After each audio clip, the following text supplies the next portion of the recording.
Welcome back. Vadodara કોર્પોરેશનની ચૂંટણીમાં ward number 1ની લડાઈમાં ખુરશી 1 અને દાવેદાર 3.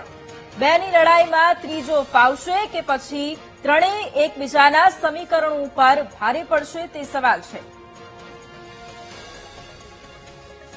તો આવતા રવિવારે ગુજરાતમાં સ્થાનિક સ્વરાજ્યની ચૂંટણીનું મતદાન યોજાવાનું છે. ચૂંટણી પંચ દ્વારા મતદાન માટે તૈયારીઓ પણ શરૂ કરવામાં આવી છે.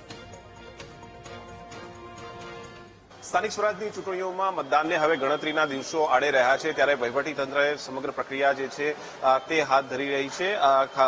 ખાસ આપણે જોઈ રહ્યા છીએ ગાંધીનગર જિલ્લા પંચાયત અને 3 તાલુકા પંચાયત અને નગરપાલિકાઓની જે ચૂંટણી છે તે ચૂંટણી માટે તૈયારીઓ હાથ ધરી છે. અત્યારે ઈવીએમ મશીન જે છે, જે કંટ્રોલ યુનિટ છે અને બેલેટ યુનિટ છે, તેને સીલ કરવાની પ્રક્રિયા હાથ ધરવામાં આવી રહી છે.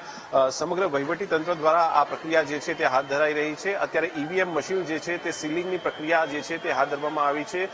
જે પણ સ્ટ્રોંગ રૂમમાં ઈવીએમ જે છે મશીન જે છે તે સીલ કર્યા બાદ મૂકવામાં આવશે અને ત્યારબાદ આગામી 25 તારીખના રોજ આ ઈવીએમ મશીન અને કંટ્રોલ યુનિટ સાથેનું જે મશીન છે તે શિક્ષકો જે તે ઓબ્ઝર્વર હશે, જે બૂથ ઉપર જે લોકો હશે તેમને ડિસ્પેચ કરવામાં આવશે અને તે પહેલા અત્યારે ઈવીએમ મશીન જે છે તેને સીલ કરવાની પ્રક્રિયા હાથ ધરવામાં આવી રહી છે. વહીવટીતંત્ર દ્વારા ગાંધીનગર જિલ્લાની અંદર અલગ અલગ જે બેઠકો જિલ્લા પંચાયતની આવે છે તે માટે આ સીલિંગની પ્રક્રિયા હાથ ધરવામાં આવી છે. આ જ પ્રકારની પ્રક્રિયા અલગ અલગ જગ્યાએ કલોલ, માણસા, દહેગામની અંદર હાથ ધરવામાં આવી રહી છે કે જ્યાં જે ઈવીએમ મશીન જે છે તે ડિસ્પેચ કરવાના છે.